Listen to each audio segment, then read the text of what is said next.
Welcome to Cheat Sheet Tale, where secrets slip, lies unravel, and the truth always has a twist.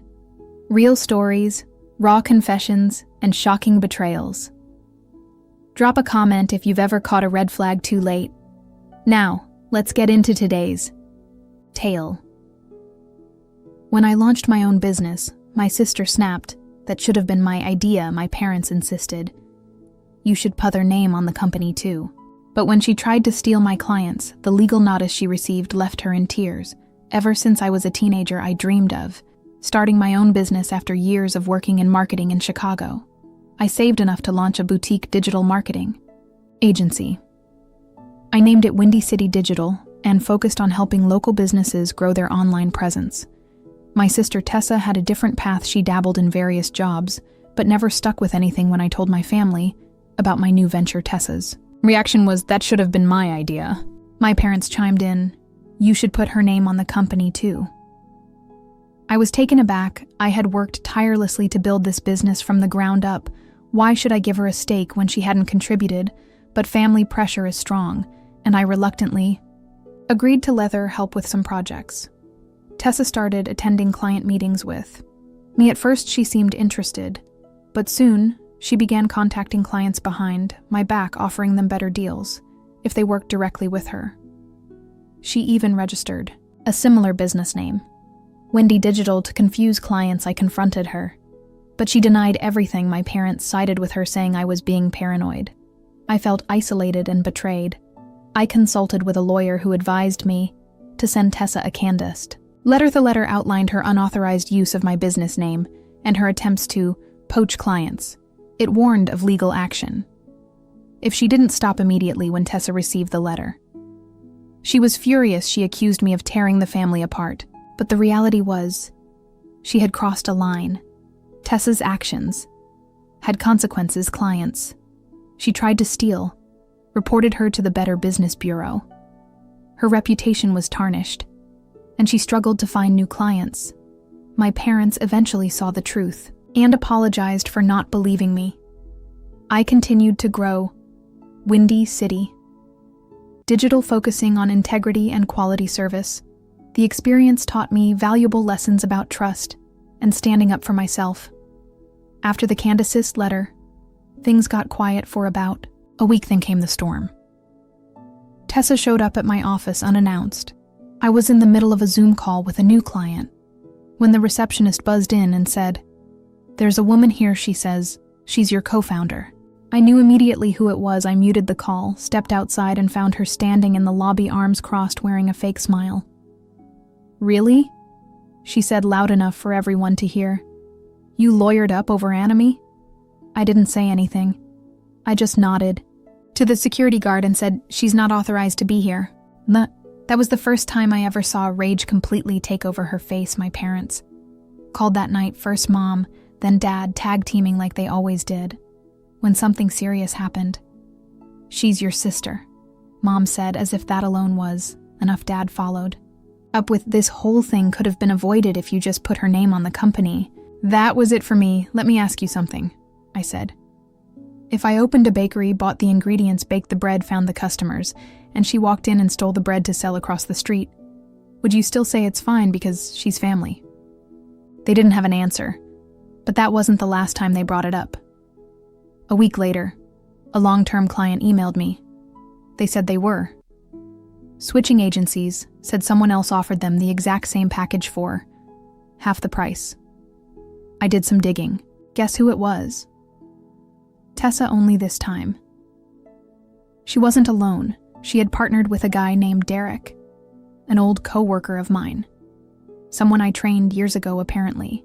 She reached out to him on LinkedIn, told him I was phasing out and looking to transition my clients. All lies together. They formed a new agency with my stolen pitch deck, with my pricing sheet, with the same design template I built. She was rebuilding my company in her own name, client by client. I was angry but not stupid. Instead of shouting, I got smart. First, I tightened my contracts. I added clauses about non-compete, confidentiality, and intellectual property.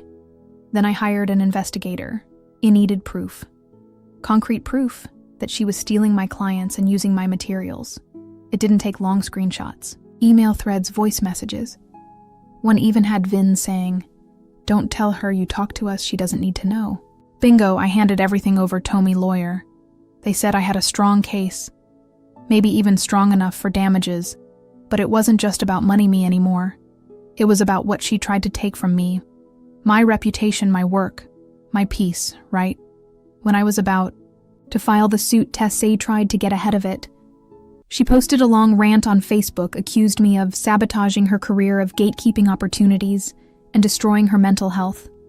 And of course she played the victim. People we knew growing up started commenting. Some took her side.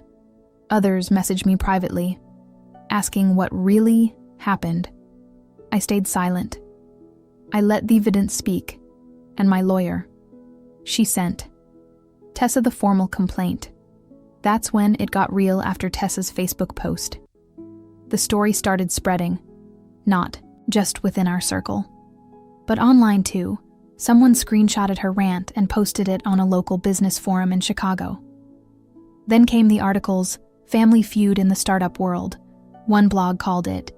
People began taking sides in the comments like it was reality TV. Some believed her, said I was a gatekeeping older sibling, that I didn't want her Toshin, but others pointed out how shady it looked.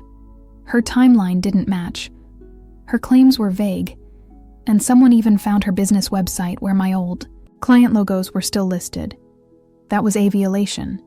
My lawyer added it to the suit. Then out of nowhere, Tessa made an announcement. She landed a major investor and was expanding the business. She posted photos of a fancy new office, downtown, glass windows, exposed brick, fancy modern desks. She said she was. Hearing said her company had tripled in growth in 3 months, but I recognized that office.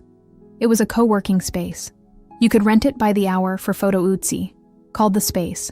Confirmed it was fake. Everything she posted was staged to attract more attention, maybe to get people to think she was legitimate. Maybe to pressure me into dropping the case. But it made me dig deeper, turns out. Tessa never registered her company properly. She was operating under a business name she didn't legally own. She hadn't filed taxes in 2 years.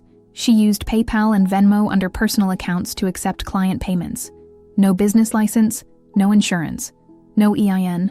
I handed this over to my lawyer, and also sent a tip to the IRS's small business fraud hotline quietly, anonymously, and then waited one night around 11:30 p.m. I got a message on Instagram. It was from Derek, the guy she partnered with. It just said, "You were right, she's out of control."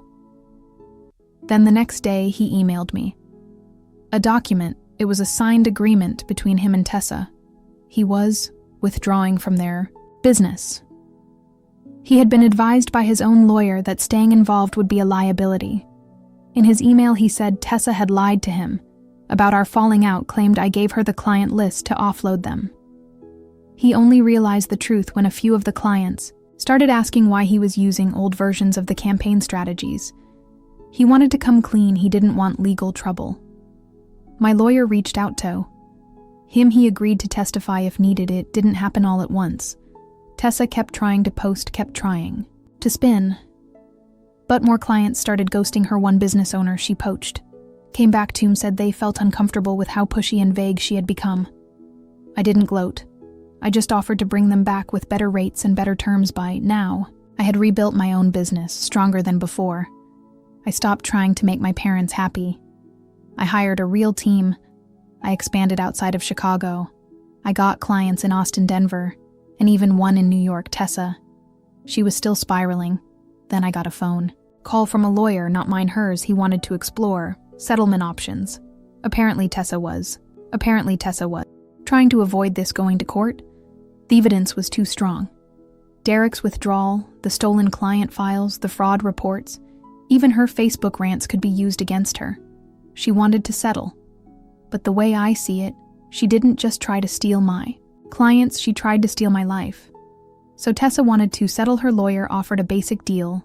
She'd shut down her business, remove all stolen content, make a public apology, and I'd drop the lawsuit. No money, just a quiet ending. My lawyer asked what I wanted. I didn't know at first. I thought I wanted peace, I thought I just wanted her out of my life. But the truth was, I wanted her to feel what I felt, that gut punch feeling of being betrayed by someone who should have had your back.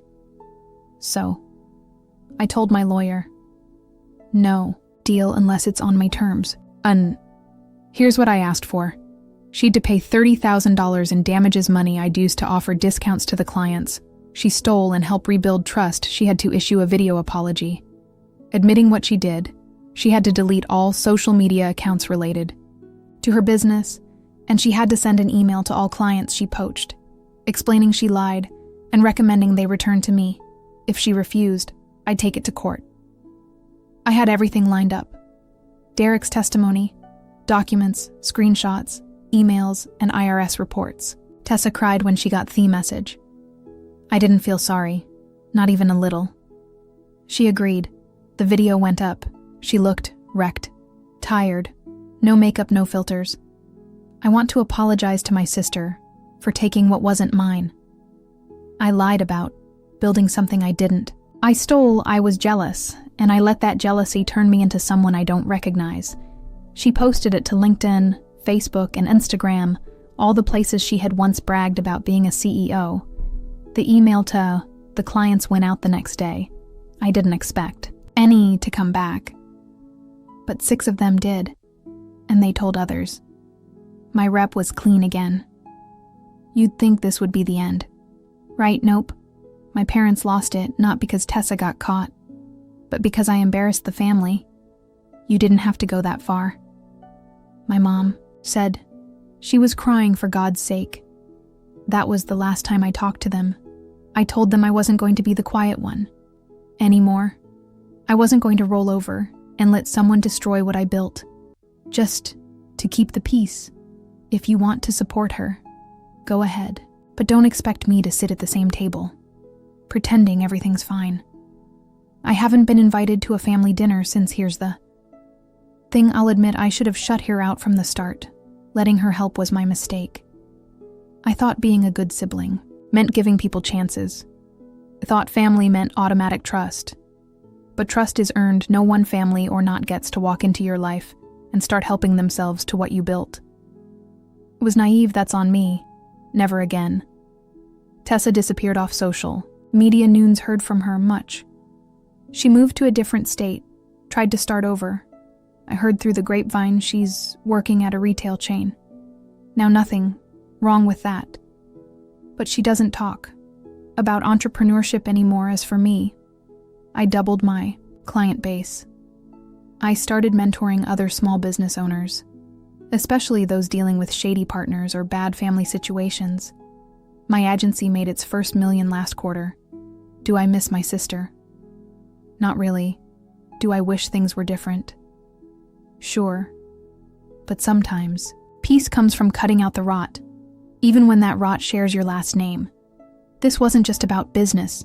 This was about betrayal, self-worth, and finally standing up for myself. If you're reading this and you're in a similar situation, trust your gut set, your boundaries early and never ever.